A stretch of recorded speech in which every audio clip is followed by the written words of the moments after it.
Bhim army ಮುಖಂಡನ ಕಾರಿಗೆ ಬೆಂಕಿಯನ್ನ ಹಚ್ಚಿದ್ದಾರೆ ಕಿಡಿಗೇಡಿಗಳು. ಭೀಮ್ ಆರ್ಮಿ ರಾಜ್ಯ ಪ್ರಧಾನ ಕಾರ್ಯದರ್ಶಿ ಸತೀಶ್ ಹುಗ್ಗಿ ಕಾರಿಗೆ ಬೆಂಕಿ.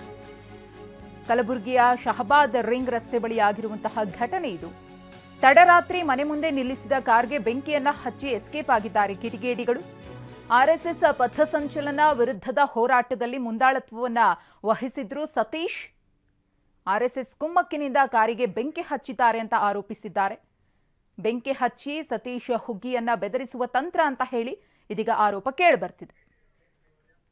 ನಿನ್ನೆ ರಾತ್ರಿ 10:30 ಸುಮಾರು ನನ್ನ ಮನೆ ಕೆಳಗಡೆ ನಿಲ್ಲಿಸಿರ್ತಕ್ಕಂಥ ವಾಹನಕ್ಕೆ ಕಾರಿಗೆ ಬೆಂಕಿ ಹಾಕಿ ದುಷ್ಕರ್ಮಿಗಳು ಓಡೋಗಿದ್ದಾರೆ. ಸುಮಾರು ಒಂದು 4-5 ಜನ ಜೈ ಶ್ರೀರಾಮ್ ಅಂತಕ್ಕಂಥ ಘೋಷಣೆ ಕೂಗ್ಬಂದು ಓಡೋಗಿರೋ ಘಟನೆ ನಡೆದಿದೆ. ನಿನ್ನೆ ರಾತ್ರಿ 10:30ಕ್ಕೆ 112 ಕಾಲ್ ಮಾಡಿ ಮತ್ತು ಯೂನಿವರ್ಸಿಟಿ ಪೊಲೀಸ್ ಸ್ಟೇಷನ್ಗೆ ಇನ್ಫಾರ್ಮೇಷನ್ ಕೊಟ್ಟಿದ್ದೀನಿ. ಸರ್ಕಲ್ ಅವರಿಗೆ ಮಾಹಿತಿ ಕೊಟ್ಟಿದ್ದೀನಿ. ಬಂದು ಅವರು ವಿಸಿಟ್ ಕೊಡ್ಸ್ಕೊಂಡು ಹೋಗಿದ್ದಾರೆ. ಚಿತ್ತಾಪುರ ಪಥಸಂಚಲನ ನಡೀತಿರೋದಕ್ಕೆ ನಾವು ವಿರೋಧ ಮಾಡಿದ್ದಕ್ಕೆ ಏನು ದುಷ್ಕರ್ಮಿಗಳು ಬಂದ ಕೇಸ್ ನನ್ನ ಮನೆ ಮುಂದೆ ನಿಲ್ಲಿಸಿರ್ತಕ್ಕಂಥ ವಾಹನಕ್ಕೆ ಬೆಂಕಿ ಹಚ್ಚಿ ಹೋಗಿದ್ದಾರೆ.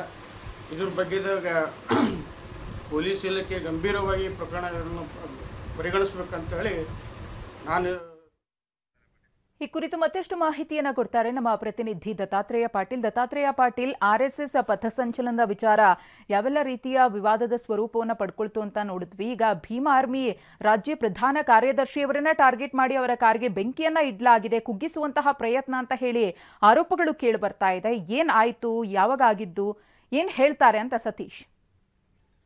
ಮಧುಶ್ರೀ, ನಿಜ ಸದ್ಯ ಏನಂತಾರೆ ಸತೀಶ್ ಆರೋಪ ಮಾಡಿರ್ತಕ್ಕಂಥ ಪ್ರಕಾರ ಇದು ಆರ್ಎಸ್ಎಸ್ ಕುಮ್ಮಕ್ಕಿನಿಂದಲೇ ಈ ರೀತಿ ಘಟನೆ ಆಗಿದೆ ಅಂತ ಹೇಳಿ ಸತೀಶ್ ಆರೋಪ ಮಾಡ್ತಾ ಇರ್ತಕ್ಕಂಥದ್ದು. ಆದ್ರೆ ಸದ್ಯ ಕೇಸನ್ನ ದಾಖಲಾಗಿದೆ ಯೂನಿವರ್ಸಿಟಿ ಪೊಲೀಸ್ ಠಾಣೆಯಲ್ಲಿ. ಪೊಲೀಸರು ಕೂಡ ಆ ತನಿಖೆಯನ್ನು ನಡೆಸ್ತಾ ಇದ್ದಾರೆ. ಯಾಕಂತಂದ್ರೆ ಮನೆ ಮುಂದೆ ನಿಂತಿದ್ದಂತ ವಾಹನಕ್ಕೆ ಏಕಾಏಕಿ ಈ ರೀತಿಯಾದಂತ ಬೆಂಕಿ ಹಚ್ಚಿರ್ತಕ್ಕಂಥದ್ದು ಸಾಕಷ್ಟು ಆತಂಕಕಾರಿ ಬೆಳವಣಿಗೆ ಆಗಿರ್ತಕ್ಕಂಥದ್ದು. ಯಾಕಂತಂದ್ರೆ ಇಡೀ ರಾಜ್ಯ ಅಲ್ಲದೆ ರಾಷ್ಟ್ರ ಮಟ್ಟದಲ್ಲೂ ಕೂಡ ಚಿತ್ತಾಪುರ ಆರ್ಎಸ್ಎಸ್ ಪ್ರಕರಣ ಸುದ್ದಿಯಲ್ಲಿತ್ತು. ಆ ಸುದ್ದಿಗೆ ಪ್ರಮುಖ ಕಾರಣ ಭೀಮ್ ಆರ್ಮಿ ಅಂತಾನೆ ಹೇಳ್ಬೇಕು.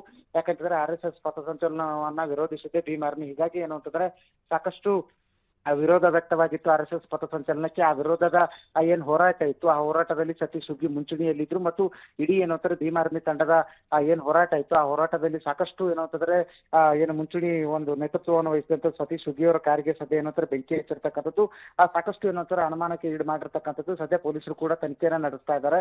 ನಿಜಕ್ಕೂ ಯಾರು ಈ ಒಂದು ಕಾರಿಗೆ ಬೆಂಕಿ ಹಚ್ಚಿದ್ರು ಮತ್ತು ಯಾವ ಉದ್ದೇಶಕ್ಕೆ ಬೆಂಕಿ ಹಚ್ಚಿದ್ರು ಅನ್ನೋದ್ರ ಬಗ್ಗೆ ಕೂಡ ಸಾಕಷ್ಟು ತನಿಖೆ ನಡೆಸ್ತಾ ಇರ್ತಕ್ಕಂಥದ್ದು. ಮಧುಶ್ರೀ, ಧನ್ಯವಾದ ದತ್ತಾತ್ರೇಯ ತಮ್ಮ ಮಾಹಿತಿಗಾಗಿ.